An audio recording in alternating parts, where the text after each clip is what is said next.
Hi, and welcome to Axelbank Reports History and Today, conversations with America's top nonfiction authors and why their books matter right now.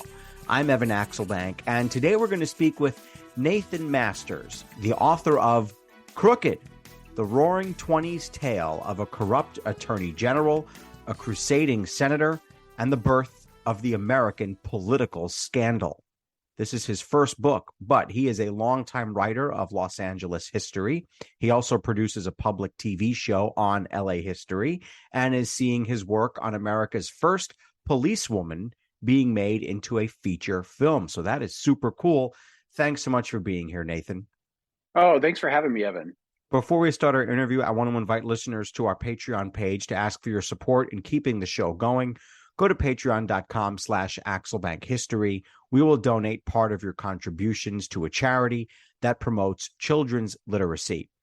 When it comes to presidential corruption, modern Americans might think of a sex scandal or getting a confidant a plum position or trading public resources for political gain. Listeners are probably seeing the faces of certain presidents as I list those. But if you want all three, some say you should picture the face of Warren Harding.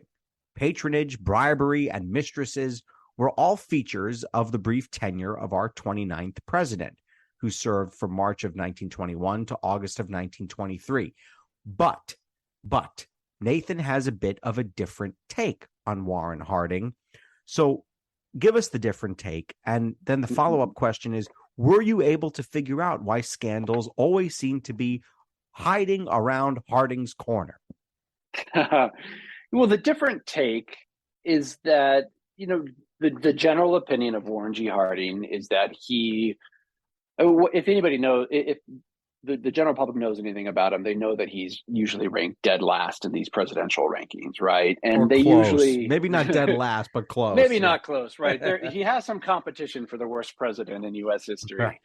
But they'll also know that his administration was plagued by scandals. The name Teapot Dome might sound familiar, and there might be an assumption that Harding was personally complicit. There's been a lot of revisionist history over the last decades. There's actually a great biography of Harding by John Dean, of all people, the White House counsel under President Nixon, who happened to be from Marion, Ohio, the same town where Warren G. Harding was from.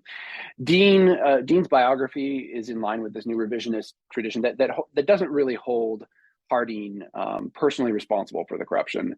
Of course, politically, he has to be, right? He let all these scandals fester in his administration. But if you don't know much about the Harding administration, and even if you're really familiar with all of the scandals that we've witnessed over American history, you're going to be shocked by what happened in the 1920s.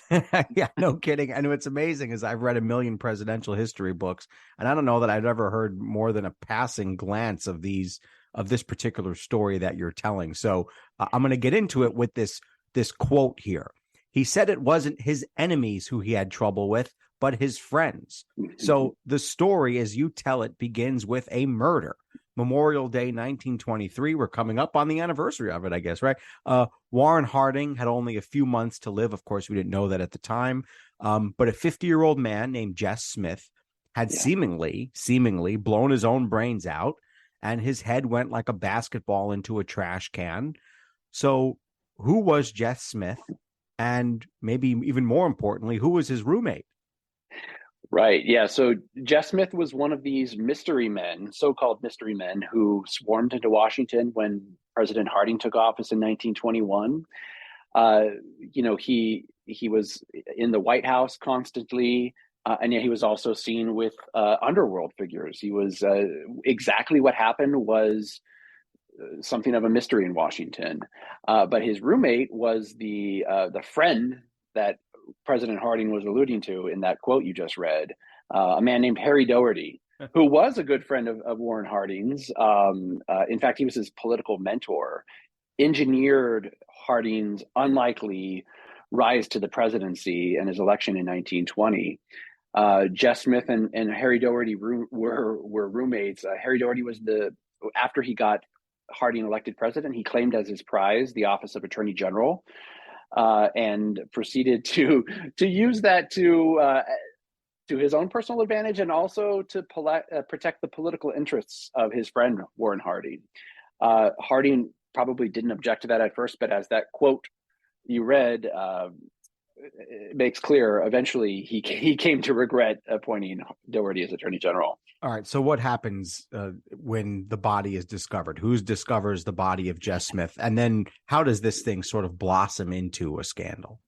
Yeah, the first law enforcement officer on the scene was none other than the director of what's now the FBI. It was then just called the Bureau of Investigation, but a man by the name of Billy Burns, who was a legendary detective and a great detective. I mean, he was by no less an authority than Arthur Conan Doyle. He was called America's Sherlock Holmes. He was so good at solving crimes and at uncovering secret information that people thought he almost had supernatural powers.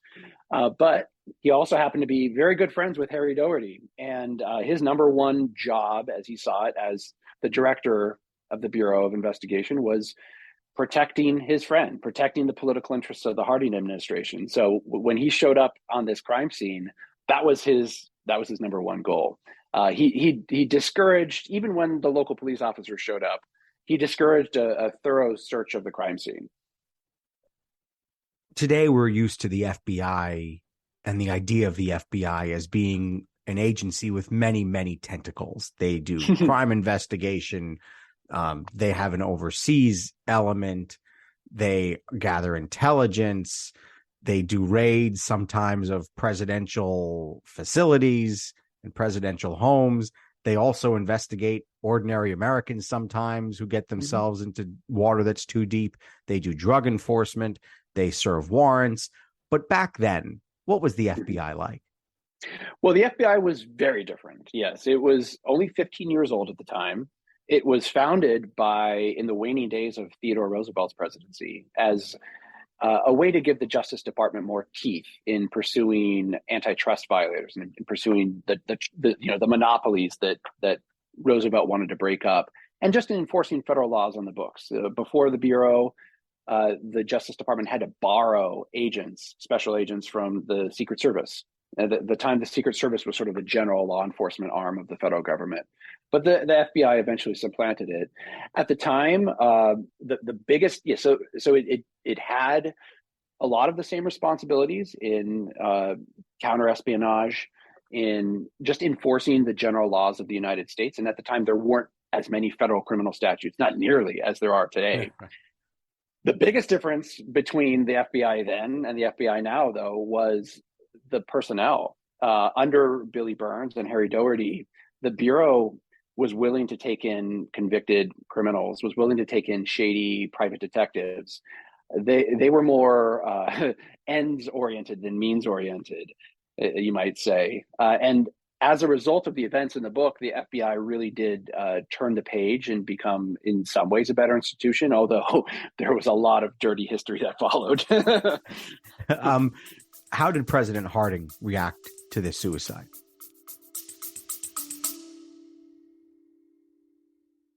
Baking from our childhoods just sticks in the memory, doesn't it? We never set off on holiday without piles of Tupperware. And there'd always be Bakewell slice, flapjacks, and tray baked scones in the boot. Do you not do that, Lisa? No.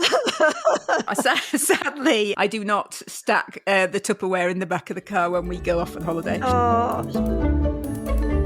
Welcome to Small Ways to Live Well, a new podcast from the Simple Things magazine. Season 2 is a pick-me-up tonic that helps us make the shift from winter to spring. A 6-week suggestion box full of things to note, notice and enjoy about the season. Search for Small Ways to Live Well on your podcast app.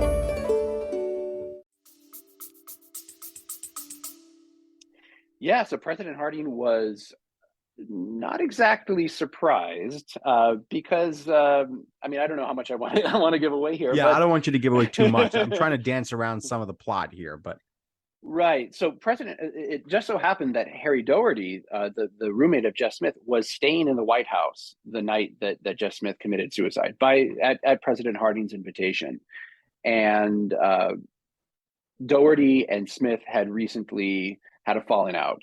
And Harding was well aware of it. And in fact, it was President Harding who'd instigated it. So Harding was in the room when Daugherty learned the news that Smith, who was, by all accounts, his closest companion. In fact, they probably were gay lovers. Although I don't go so far as to make that claim explicit in my book because there's not really strong documentary evidence either way. But Harding was in the room when Daugherty learned the news, and the two men looked at each other and they knew exactly why Smith had killed himself. Which is something you don't want to give away right now. I guess not. Yes. All right. No problem. How does Ohio comes up again and again, at least it had to that point in presidential politics. How did the state of Ohio shape this group of people who went to Washington with Warren Harding in 1921? Yeah, we know that group today as the Ohio Gang. And that was a term that came up during the Senate investigation that I write about in this book. Because, after a year or so after this suicide or death, there's a major Senate investigation into misconduct at the Department of Justice. And that's where that term comes from. But I digress. The Ohio, you're right. Ohio, it still is a bellwether state. It was then. It was highly influential in both Democratic and Republican politics. It was the sort of state where, if Ohio went to one candidate, that candidate was probably going to win the presidential election. And as a result, the parties loved to nominate Ohioans for the president. I mean, there was William. I can't even name them all, but I think looked it up time, in preparation. I can't. Of course, I can't find the note. I know I wrote it down somewhere, but it was like 7 or 8 presidents. But Harding was the last one. Since then, we have not had an Ohio president. Is that Warren Harding's fault? It might be. I hadn't thought of that, but maybe America learned that it had made a mistake with Ohio. Too deep into it with Harding. All right. What was the status of the media and its ability to uncover scandals as this progressive era kind of came to a close and we entered what would later seem like this period of time between World War I and the Great Depression? Yeah, that's a great question, because the role of the free press is huge in this story, but so is the emergence of a new form of mass media. At the time, it was called jazz journalism. I guess we would just know it today as mass media, but it was their tabloid newspapers were actually very new, but were very popular. The New York Daily Press became, in almost overnight, the most highly circulated newspaper in the country. And these tabloids, which were distributed all over America, they reveled in sensationalism. They wanted big screaming headlines. They pioneered the use of big photographs in their pages.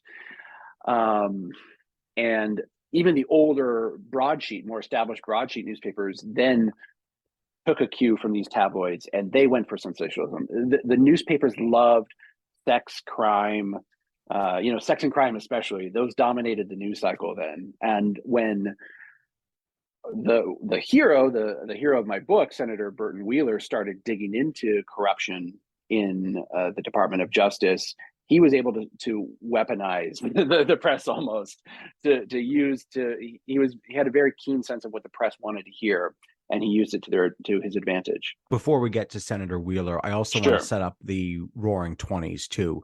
What was American culture like in the 1920s? There was what is called the Roaring Twenties, which has been depicted in movies and music and big dances and big parties and alcohol and prohibition and all the rest of it. But there was also the racist. There was also the Jim Crow 20s. So how do you kind of put together what was happening in our culture back then? Well, yeah, it was a time of a lot of change. America had just come out of World War I, and then the post-war Red Scare. There was a constant fear of labor, of revolution. There was definitely labor strife. World War I was not, for the average American, was not fun to live through. Neither was the Spanish flu pandemic that followed it, or that coincided with it. And then when the war finally faded, finally receded, and the pandemic died down, there, the result was, at least that's how it's often portrayed, is these were sort of happier times, and people cut loose. There was a loosening of sexual mores. There was the emergence of this jazz journalism. There was a real desire among the American public to revel in the same stories. So there were these crazes. People loved following Babe Ruth's pursuit of the home run record, or boxing matches. Dempsey Carpentier, Charles Lindbergh's transatlantic flight. There were these events that America united around in observing and talking about all the time. But you're right, there was also a very dark side. This is when the KKK, largely as a result of the Birth of a Nation film, the KKK was resurgent. And yeah, Jim Crow laws were enacted or strengthened. There was definitely a dark side. It wasn't all, and then of course what was also going on was prohibition, right?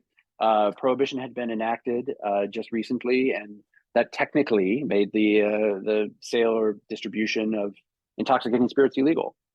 There is a theory that a great American writer has, which is that Lyndon Johnson was sort of the moment that the presidency went from being trusted to not being trusted. And there's a golden era, according to many historians of the presidency, that's kind of went from FDR to Truman to Eisenhower to Kennedy, and then Johnson, because of Vietnam, wound up seeing things change. In the early 20s, when Warren Harding took office, was the presidency trusted? Yeah, it was. Americans gave the president a lot more deference. You're right, it was trusted. All the scandals of the Harding administration didn't really change that. And Harding's own reputation certainly took a hit in the months after he died and all these scandals were revealed. But actually upon his death, he was widely loved and he was widely mourned when he died. In fact, I was amazed at those descriptions in your book. Yeah. I was absolutely amazed by it and stunned that there was this much adoration for Warren Harding, who, as you said, now ranks like 39th or 40th out of 45. 46, by some 46. accounts, yes. By some accounts, the crowds around these funeral trains hadn't been seen since Abraham Lincoln's death. And that's astounding to think of today. But of course, none of these scandals had emerged. But you're right that for whatever reason, America's trust in the presidency wasn't broken by this. In fact, Americans trusted his successor nonetheless. Silent Cal, yeah. Before we get to Burton Wheeler, how did you decide that the story of this scandal that grew out of this murder needed to be told in a new book? Yes. So, I started putting this together in mid-2019. We were still at the height of the Trump presidency, and I started thinking, I wanted to write a book that could comment on the themes we were dealing with in the present day. So, how can you hold somebody who seems to be above the law to account? And what role might the legislative branch or Congress have in reining in an out of control executive? And I went back to the Harding administration. It seemed like, Harding had this great reputation for corruption. And then I came across the story of his attorney general, and that seemed interesting enough. But it wasn't until I got to the story of this United States senator, this actually freshman senator, this young idealistic maverick, the Senate's original maverick, who started investigating the attorney general, that I really started to think there was something there. And then, of course, what did it, the moment when the bells went off in my head was when I found that the senator was investigating corruption in the Justice Department and was zeroing in on the truth. And then he finds himself in the legal crosshairs of the Justice Department. That's the moment when the bells went off. I got to tell that story because that's a great story. Yeah. So who was Burton Wheeler? Finally, we're at the young senator from what was it, Montana? I think he was from Montana. Yeah. So he was at the time in his young. He was just recently turned 40. He was a fiery progressive, and in fact, it was actually pretty common at the time for progressives to come from these Western states. You don't really think think of that today. You don't associate Montana or Wyoming with politicians who are just outspoken supporters of the labor movement. In fact, Wheeler came close to holding socialist opinions. I mean, he was indeed accused of being a socialist many times, or a Bolshevik, as they called it then. But he was a strong progressive. He was technically a Democrat, but didn't really believe in party labels too much. He was always threatening to leave the Democratic Party. But he was also a former U.S. attorney. He was the U.S. District Attorney in Montana. He was the chief law enforcement officer there for the federal government. During his tenure there, he took very principled stands against some of the pro-war hysteria during World War I. Really believed and also was strongly against corruption. Prosecuted several corruption cases. He had a strong sense of right and wrong, and he took that to the United States Senate. And when he came across this corruption within the Justice Department, he was shocked and wanted to do something about it. But he also was, of course, targeting Attorney General Daugherty because of his steadfast support for the labor movement. Attorney General Daugherty had engineered what is considered one of the most sweeping injunctions against labor in American history in 1922. Attorney General Daugherty ended this nationwide railway strike, and didn't just end the strike, but also prohibited labor union members from standing on soapboxes, from speaking out, from writing editorials in newspapers. A lot of people at the time thought it was unconstitutional, including many of Daugherty's fellow cabinet officers. So this is something I wrestled with as I was reading your book, is how do we connect the dots between the suicide, or at least the death, of Jess to the Teapot Dome scandal and to the corruption that Burton Wheeler is investigating? How do we sort of start to put these pieces into the collision course that leads to these major investigations? Yeah, so the Teapot Dome scandal was separate but related to the scandal that's at the heart of my book. Although I spend a couple of chapters narrating the story because it's very important. It's sort of the prelude to the main investigation. Teapot Dome, for your listeners who might not be familiar, was it was a bribery scandal around federal petroleum reserves. A couple very influential oil companies essentially bribed the Interior Secretary to get rights to drill on government land, and made millions, or stood to make millions for it if they hadn't been caught. Senator Wheeler's fellow senator from Montana, Thomas Walsh, took the lead in investigating Teapot Dome, and in fact broke the case. It ended up becoming President Coolidge, who succeeded President Harding, appointed special counsel who, to their credit, prosecuted the principals involved in the scandal. But that, once that case was turned over to the special counsel, it was Senator Walsh kind of stood down, and it was Senator Wheeler's time to stand up. And he had always pledged that he wanted to go after Harry Daugherty because he didn't like his anti-labor stance. But also had heard rumors that Daugherty was involved in corruption of his own. And it was the Jess Smith suicide, or his mysterious death, that really got people talking about that. It was again just gossip, just whispers. It really wasn't until Senator Wheeler launched hearings in March of 1924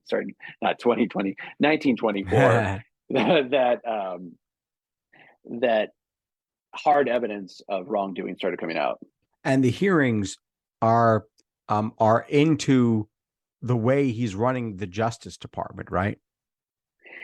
Yes. Yeah. Initially, Wheeler thought, maybe Daugherty was involved in Teapot Dome. I mean, there were reports. There was a whistleblower at the Federal Trade Commission who told Wheeler that they'd referred something like some dozens of cases to the Justice Department, and none of them had been prosecuted, for antitrust violations.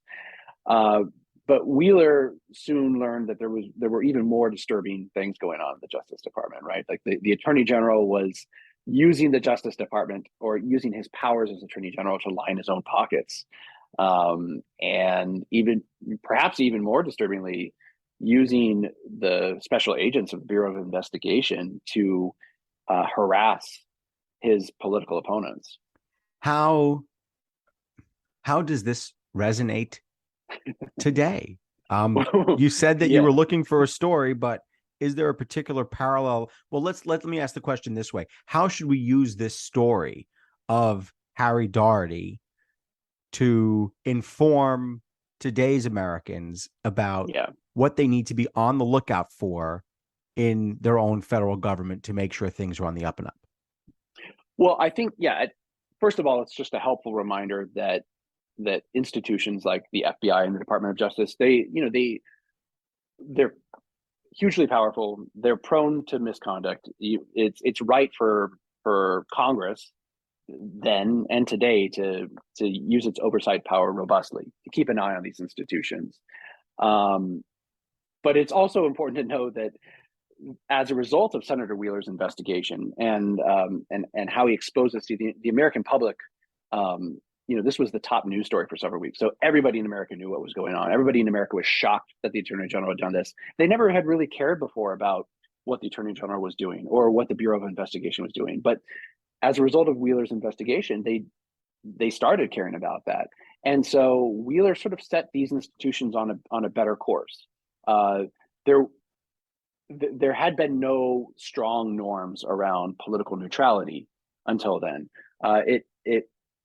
There hadn't even been strong norms around professionalization. I mean, a lot of Bureau of Investigation agents were just political hacks hired on as favors to congressmen, or just because Billy Burns or Harry Daugherty liked them.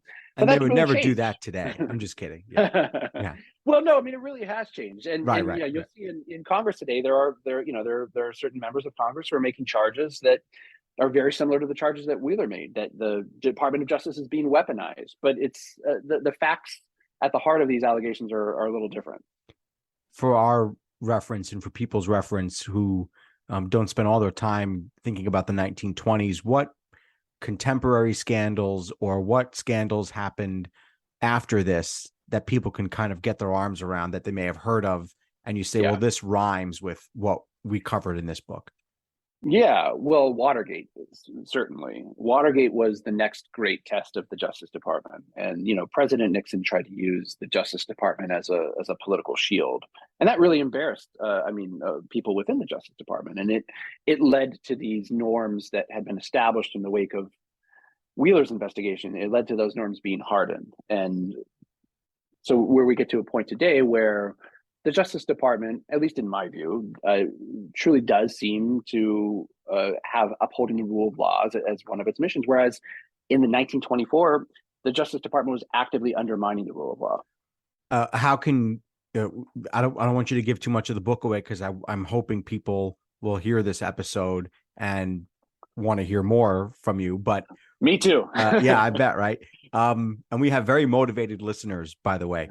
But my question is, how much do you want to say, and what do you want to say about how these investigations played out without giving away the whole kit and caboodle here?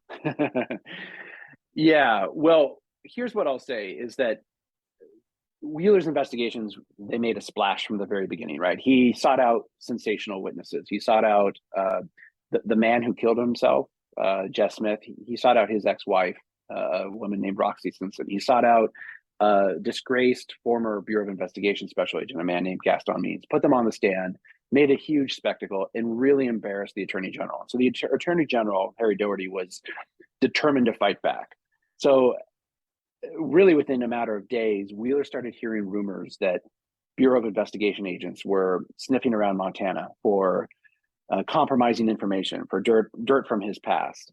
And again, as I said, he soon found himself in the department's legal crosshairs.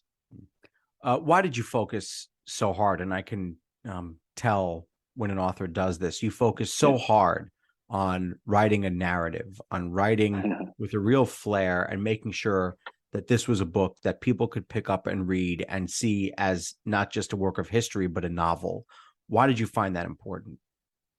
Well, thanks for saying that. Yeah, because stories are, well, for a few reasons. It's more fun to tell the story that way, but stories usually help people relate to this information on an emotional level. You can get invested in Wheeler's struggle against Harry Daugherty, but really because I wanted it to be a fun read. I mean, and I hope if I did my job, it reads a little bit like a nonfiction mystery novel, right? It does start with a murder, the best thing. It starts right? with a murder, Starts exactly. With Starts with a murder. We have plenty of detectives in it.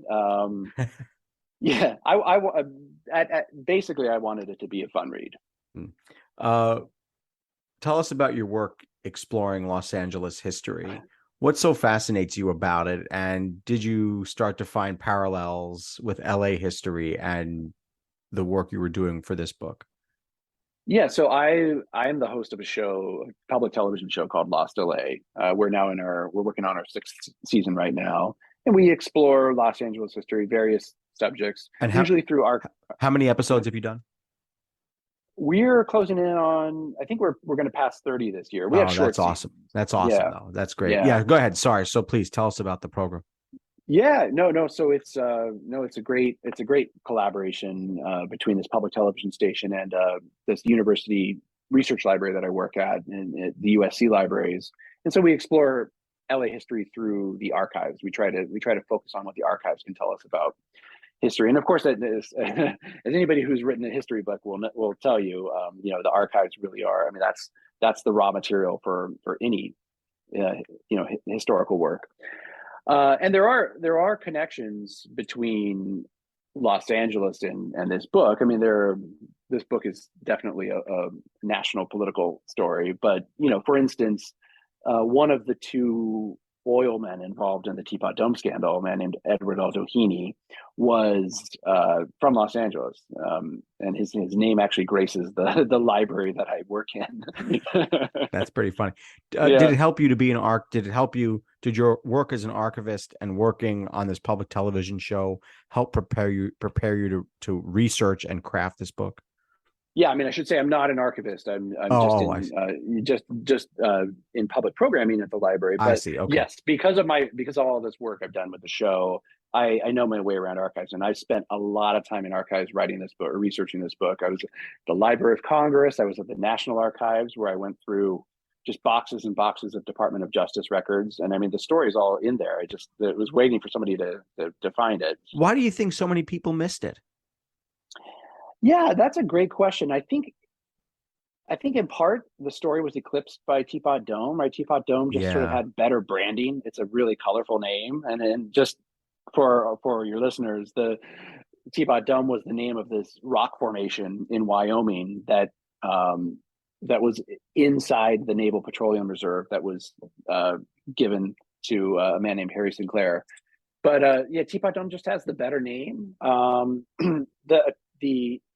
In the case of Teapot Dome, the cabinet officer involved, a man named Albert Fall, the Interior Secretary, actually did go to prison, and he was the first, not the last, cabinet secretary to go to prison.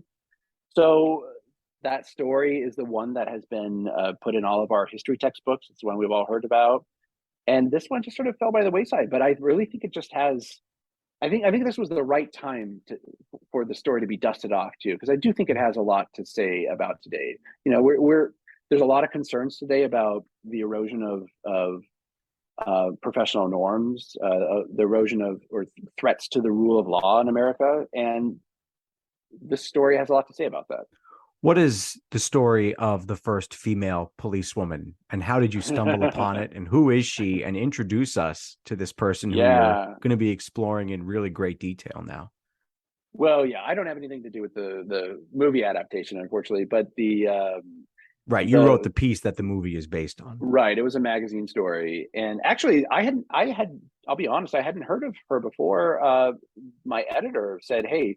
She gave me her name, Alice Stebbins Wells, and said, can you write a story about her? And so I said, sure, because she was from Los Angeles. We were talking about around I'm probably going to get the year wrong, but 1910, 1911. So during what's called, the progressive era, she was a progressive herself. She believed that children and women needed to be they needed an advocate within the police department. They needed somebody to protect protect them, and she believed that it was women should be doing that job. And so she partnered up with women's voters group or suffrage groups. She was a suffragist herself, and petitioned the city government, and the city government caved in. They knew that women were an emerging political force, and so they authorized the creation of the first policewoman position in the Los Angeles Police Department. The story, although what I'm really happy about is I stumbled on this story about how the policewoman had to infiltrate this notorious cult within Los Angeles, and LA was rife with cults at the time, all sort of alternative thinking. She had to infiltrate this cult to locate a missing woman from England. And this story had actually never been told before, never mentioned anywhere. I just found it in old newspaper records. But the story sort of morphed into a showdown between this policewoman, Alice Stebbins Wells, and the cult leader. And so the cult was named Pillar of Fire, which is a very colorful name. So I named the piece Pillars of Fire. Yeah. I am a New Yorker, and New Yorkers are famously unsure about how to grasp LA. And there's a wonderful couple of Seinfeld episodes where they all go running around and they kind of lose their mind in LA. How do you describe LA, and how are things going there today? Just so you know, I spent 6 months there, 5-6 months there in 2004, living there and working there as a young reporting intern at KNBC. So I have some affinity for it because it's a town that I had to learn, a little bit later in life. So, well, maybe not late in life, but later than I learned New York. So how is LA today? Well, it's doing okay. I mean, LA is a hard city for visitors to understand. I think it's not legible at first in the way a city like New York is. There's right? no numbers on the streets. I mean, come on. The street grid itself is just confusing. But I mean, tourists to LA, they might go down Hollywood Boulevard. They might go to the Santa Monica Pier, go to Disneyland. But you can easily spend a week in Los Angeles without really scratching the surface of the city, without really understanding the city. And I'm not sure that's as much the case in other major American cities. But there's a lot of history here behind the glamour, right? I mean, everybody knows about Hollywood, but there's a real story to the city of Los Angeles too that I try to tell through my show Lost LA. Have you decided yet as to whether you'll do another book? Did you love the process enough to do another one, or are you like, goodbye? I absolutely loved it. I probably when I started writing it, I couldn't have told you if I wanted to do another one, but now I'm actively searching for the next book. But I think I might have found the topiip. Not ready to disclose it yet, but I knew you were going to say that. Yeah. You don't even want to talk about this one. I'm just kidding. Just kidding. Yeah. No, it's after writing, I've written hundreds of shorter pieces. Which I wrote myself, and then I've collaborated on this show with a really talented production team and research team. But it was really sort of gratifying to create something that, even though it's nonfiction, it really is sort of my own. I can claim authorship over it. It was sort of a product of my mind. It was fun. I really just have a good time assimilating all of this information, like doing all this research. I went through thousands and thousands of pages, congressional transcripts, archival records, FBI files, and it's fun to take that raw material and mold it into a story, right? I just can't wait to do it again. Awesome. Nathan Masters, the author of Crooked, the Roaring Twenties Tale of a Corrupt Attorney General, a Crusading Senator, and the Birth of the American Political Scandal. Thanks so much for being here. Thanks so much, Evan. Had a great time. Check out the book and also check out his website, nathanmasters.me. He's on Twitter @NathanMasters. I want to invite listeners to our Patreon page to ask for your support in keeping this show going. Go to patreon.com/AxelBankHistory. We will donate part of your contributions to a charity for children's literacy. And thank you for listening to Axel Bank Reports History and Today. conversations with America's top nonfiction authors, and why their books matter right now. Check us out on Facebook, Twitter, and Instagram at Axelbank History. We update those with clips from the show, guest announcements, and book recommendations. We'll see you next time. Thanks.